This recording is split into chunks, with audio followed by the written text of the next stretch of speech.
نحمدہ ونصلی ونسلم علی رسولہ الکریم اما بعد فاعوذ باللہ من الشیطان الرجیم بسم اللہ الرحمن الرحیم ولا یبدین زینتہن الا لبعولتہن۔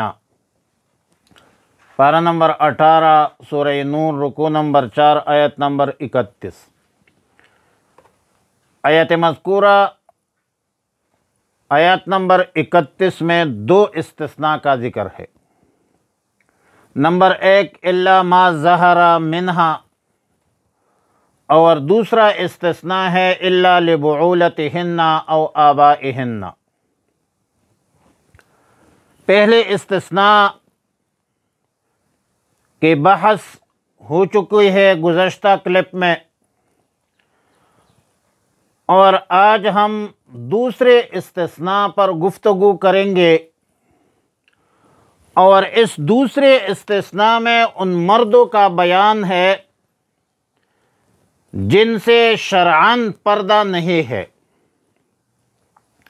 جس کا پہلا سبب یہ ہے کہ ان مردوں سے فتنے کا خطرہ نہیں ہے۔ اللہ رب العالمین نے ان کے خلقت ایسی بنائی ہے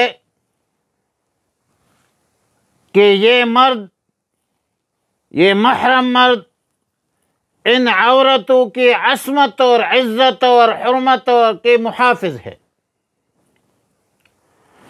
دوسرا سبب یہ ہے کہ ایک جگہ رہنے سہنے کے ضرورت کے تحت سہولت پیدا کرنے کا تقاضا بھی یہ ہے کہ ان سے پردہ نہ ہو۔ لیکن یاد رکھیں کہ عورت کا ستر جو ناف سے گھٹنوں تک پورا جسم اس کا ہے، کمر بھی شامل ہے، پیٹ بھی شامل ہے، اور اس کا دیکھنا عورت کے لیے، عورت کے کسی دوسرے محارم کے لیے بھی اس کا دیکھنا جائز نہیں ہے۔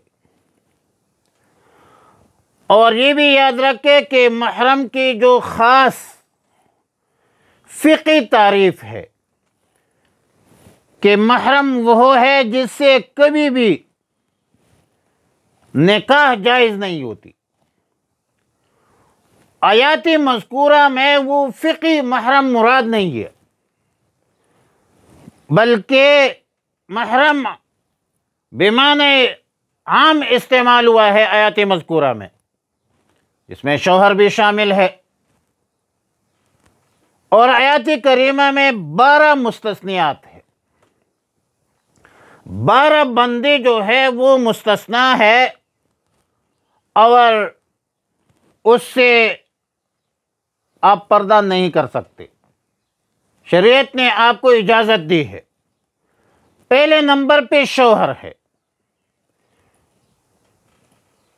شوہر سے بیوی کے کسی اندام کا پردہ نہیں ہے، شوہر سے کسی عضو کا پردہ نہیں ہے، البتہ عضو مخصوصہ کا دیکھنا خلاف اولا ہے۔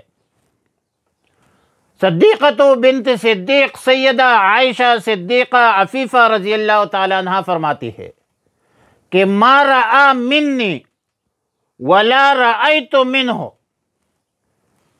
دوسرے نمبر پہ باپ ہے، جس میں دادا پردادا وہ بھی داخل ہے۔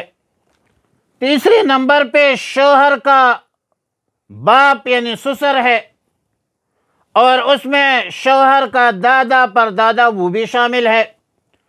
چوتھے نمبر پہ اپنے لڑکے ہے، اپنی اولاد ہے، اس سے بھی پردہ نہیں ہے۔ پانچویں نمبر پہ شوہر کا لڑکا جو کسی دوسری بیوی سے ہو، ناسکا بیٹا۔ چھٹے نمبر پہ بھائی، اور اس بھائی میں حقیقی بھائی۔ باپ شریک اور ماں شریک بھائی بھی شامل ہے، لیکن یاد رکھے کہ ماموں، خالہ، چچا، تایا، پھوپھی کے جو لڑکے ہیں وہ غیر محرم ہے، ان سے پردہ کرنا واجب ہے۔ 7ویں نمبر پہ بھائیوں کے لڑکے ہیں، بھتیجے ہیں، حقیقی ہو، علاتی ہو، اخیافی ہو، وہ سب اس میں شامل ہے۔ 8ویں نمبر پہ بہنوں کے لڑکے ہیں، حقیقی، علاتی، اخیافی، بھانجے مراد ہے، لیکن ماموزاد، خالازاد، چچازاد وہ لڑکے جو ہے وہ اس میں داخل نہیں ہے۔ تو یہ کل 8 محارم ہے۔ 9 نمبر پہ او نسائہن کے الفاظ ہے، یعنی مسلمان عورتوں کے سامنے بھی وہ تمام اعضاء کا کھولنا جائز ہے جو آپ اپنے باپ، بیٹوں کے سامنے جو ہے وہ کھول سکتے ہیں۔ اور اعضاء کھولنا احکام حجاب و پردہ سے متعلق ہے، احکام ستر سے متعلق نہیں ہے۔ لہذا جو اعضاء ایک عورت اپنے محرم مرد کے سامنے نہیں کھول سکتی تو ان کا کھولنا کسی مسلمان عورت کے سامنے بھی جائز نہیں ہے۔ البتہ علاج، معالجہ اور ضرورت جو ہے وہ اپنی جگہ پر ہے۔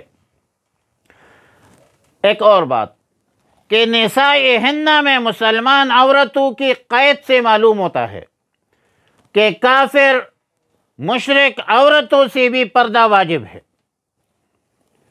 اور حافظ عباد الدین ابن کثیر حضرت مجاہد سے اس آیت کی تفسیر نقل کرتے ہیں کہ اس سے معلوم ہوا کہ مسلمان عورت کے لیے جائز نہیں ہے کہ کسی کافر عورتوں کے سامنے اپنے اعضاء کھولے، لیکن روایت صحیحہ سے معلوم ہوتا ہے کہ کافر عورت ہے، ازواج مطہرات کے پاس آتی تھی، ان کے پاس آنا جانا ثابت ہے۔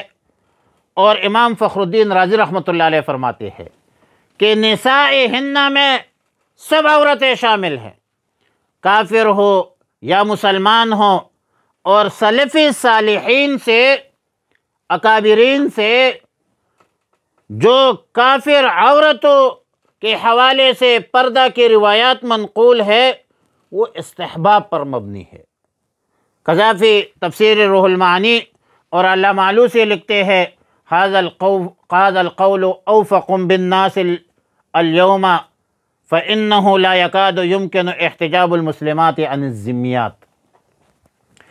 10ویں نمبر پہ او ما ملکت ایمانہن، یعنی وہ عورتوں کے مملوک ہو۔ اور ظاہر ہے کہ ان الفاظ میں عموم ہے، مملوک تو لونڈیاں بھی ہوتی ہے، غلام بھی ہوتے ہیں، لیکن فقہائے کرام فرماتے ہیں کہ یہاں پر صرف لونڈیا مراد ہے، غلام مراد نہیں ہے۔ غلاموں سے عام محارم کی طرح پردہ ہے۔ اور سیدنا سعید بن مسیب رحمۃ اللہ علیہ فرمایا کرتے تھے کہ لا یغرنکم آیت النور فإنہ فی الاناس دون الذکور، یعنی تم لوگوں کو سورہ نور کی آیت سے مغالطہ نہ ہو کہ او ما ملکت ایمانہم کے الفاظ میں عموم ہے، مگر یہ عموم مرد غلاموں کو شامل نہیں ہے۔ سیدنا عبداللہ بن مسعود رضی اللہ تعالیٰ عنہ، سیدنا حسن بصری رحمۃ اللہ علیہ، سیدنا ابن سیرین کا قول ہے کہ غلام مرد کے لیے اپنے آقا عورت کے بال دیکھنا بھی جائز نہیں ہے۔ قذافی روح المعانی۔ 11ویں نمبر پہ او التابعین غیر اولی الاربۃ من الرجال، سید عبداللہ بن عباس رضی اللہ تعالیٰ عنہما کا قول ہے کہ اس سے مراد وہ مغفل اور بدحواس قسم کے لوگ مراد ہے جن کا عورتوں کی طرف کوئی رغبت نہیں ہوتی۔ قذافی تفسیر ابن کثیر۔ البتہ مخنث قسم کے جو لوگ ہوتے ہیں جو عورتوں کے اوصاف سے، صفات سے خاص تعلق رکھتے ہیں، ان سے بھی پردہ واجب ہے۔ اور جیسا کہ حضرت عائشہ صدیقہ رضی اللہ تعالیٰ عنہ کی روایت میں ہے کہ مخنث تھا، ازواج مطہرات کے پاس آیا کرتی تھی، تو امہات المؤمنین اس مخنث کو غیر اولی الاربۃ من الرجال میں داخل سمجھتے تھے۔ جب رسول اللہ صلی اللہ علیہ وسلم نے دیکھا اور اس کی باتیں سنی تو رسول اللہ مبارک صلی اللہ علیہ وسلم نے گھروں میں داخل ہونے سے روک دیا گیا۔ اور اس لیے ابن حجر مکی رحمۃ اللہ علیہ شرح منہاج میں لکھتے ہیں کہ مرد اگرچہ عنین ہو، نامرد ہو یا مجبوب ہو، مقطوع العضو ہو، مقطوع الذکر والخصتین ہو، یا بہت بوڑھا ہو، لیکن پھر بھی غیر اولی الاربۃ کے الفاظ میں داخل نہیں ہے، اس حکم میں داخل نہیں ہے، ان سے پردہ کرنا یہ واجب ہے۔ بہرحال غیر اولی الاربۃ کے ساتھ پھر التابعین کا لفظ بھی ذکر کیا، جس سے مراد ایسے مغفل بدحواس لوگ ہیں، طفیل قسم کے لوگ ہیں جو کھانے پینے کے لیے گھروں میں جاتے ہیں۔ اور 12ویں نمبر پہ او الطفل الذین، اس سے مراد وہ نابالغ بچے ہیں جو ابھی تک بلوغ کے قریب بھی نہیں پہنچے ہیں، عورتوں کے مخصوص حالات، صفات، حرکات، سکنات سے بالکل غافل ہے، بے خبر ہے۔ اور جو لڑکا ان امور میں دلچسپی رکھتا ہو وہ مراہق ہوتا ہے، قریب البلوغ ہوتا ہے، اس سے بھی پردہ واجب ہے۔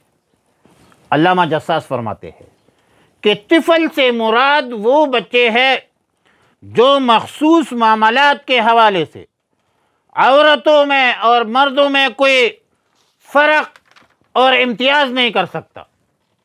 اور پھر فرمایا وَلَا يَضْرِبْنَ بِأَرْجُلِهِنَّ، ان عورتوں پر لازم ہے کہ اپنے پاؤں اتنی زور سے نہ رکھے جس سے زیور کی آواز نکلے۔ عورتوں کی جو مخفی زینت ہوتی ہے وہ مردوں پر ظاہر کرنا ناجائز ہے۔ عورتوں پر اپنی مخفی زینت ظاہر مت کرو۔ عورت کی زیور کی آواز غیر محرم مردوں پر ظاہر کرنا ناجائز ہے۔ لیکن کیا عورت کی آواز، کیا وہ بھی اس میں داخل ہے سطر میں، اس حکم میں؟ کیا غیر محرم کو آواز سنانا، پس پردہ گفتگو کرنا جائز ہے یا ناجائز ہے؟ اس حوالے سے شافعی اور احناف کا اختلاف ہے، لیکن راجح قول یہ ہے کہ بلا ضرورت، بغیر کسی ضرورت کے عورتیں پس پردہ تو بہرحال ہوگا، لیکن پردے میں بھی غیر محرموں سے گفتگو نہ کرے۔ اگر ضرورت ہے تو بالکل جائز ہے۔ روایات صحیحہ کے مطابق ازواج مطہرات نزول حجاب کے بعد بھی پس پردہ ضرورت کے تحت غیر محارم سے باتیں کرتی تھی۔ اور ترمذی شریف میں سیدنا ابو موسیٰ الاشعری رضی اللہ تعالی عنہ کی روایت کے مطابق عورت کا خوشبو لگا کر باہر نکلنا بھی ممنوع ہے۔ اور پھر اس ضمن میں یہ جو فیشنی برقع ہے اور فیشنی چادر ہے جو مردوں کی رغبت کی سبب بنتی ہے، اس سے بھی گریز کریں۔ وَتُوبُوا إِلَى اللَّهِ جَمِيعًا أَيُّهَا الْمُؤْمِنُونَ، اللہ کی طرف تم سب رجوع کرو، توبہ کرو، مرد بھی عورت بھی، اللہ کے احکامات اور رسول اللہ مبارک صلی اللہ علیہ وسلم کی تعلیمات پر عمل کرو، تمہیں دنیا میں بھی کامیابی ملے گی اور آخرت میں بھی کامیابی ملے گی۔ فرمایا وَلَا يُبْدِينَ، اور ظاہر نہ کرے زینتہن، یہ عورتیں اپنی زینت، الا لبعولتہن، مگر صرف اپنے شوہروں کو، او آبائہن، یا اپنے باپوں کو، او آباء بعولتہن، اور یا اپنے شوہروں کے باپوں کو، او ابنائہن، یا اپنے بیٹوں کو، او ابناء بعولتہن، یا اپنے شوہروں کے بیٹوں کو، او اخوانہن، یا بھائیوں کے سامنے، او بنی اخوانہن، یا اپنے بھتیجوں کے سامنے، او بنی اخواتہن، یا اپنے بانجوں کے سامنے، او نسائہن، یا عورتوں کے سامنے، او ما ملکت ایمانہن، یا ان کنیزوں پر، لونڈیوں پر جن کے وہ مالک ہے، ایمانہن، ان کے دائیں ہاتھ میں ہے، او التابعین، یا ان خادموں پر، غیر اولی الاربۃ، جو حاجت نہیں رکھتے عورتوں کی طرف، من الرجال، مردوں میں سے، او الطفل الذین، یا ان لڑکوں پر، لم یظہروا، جو ابھی تک واقف نہیں ہے، علی عورات النساء، عورتوں کے ستروں سے، ولا یضربن، اور نہ مارے زمین پر، بارجلہن، اپنے پاؤں، لیعلم، تاکہ معلوم ہو جائے، ما یخفین، وہ جو کچھ چھپا رہے ہے وہ، من زینتہن، اپنی زینت سے، وتوبوا الی اللہ، اور تم سب توبہ کرو اللہ کے سامنے، جمیعاً، سب کے سب، ایھا المؤمنون، اے ایمان والو، لعلکم تفلحون، تاکہ تم فلاح پاؤ، تم کامیاب ہو جاؤ۔ وصلی اللہ علی النبی الامی الکریم وعلی آلہ واصحابہ اجمعین۔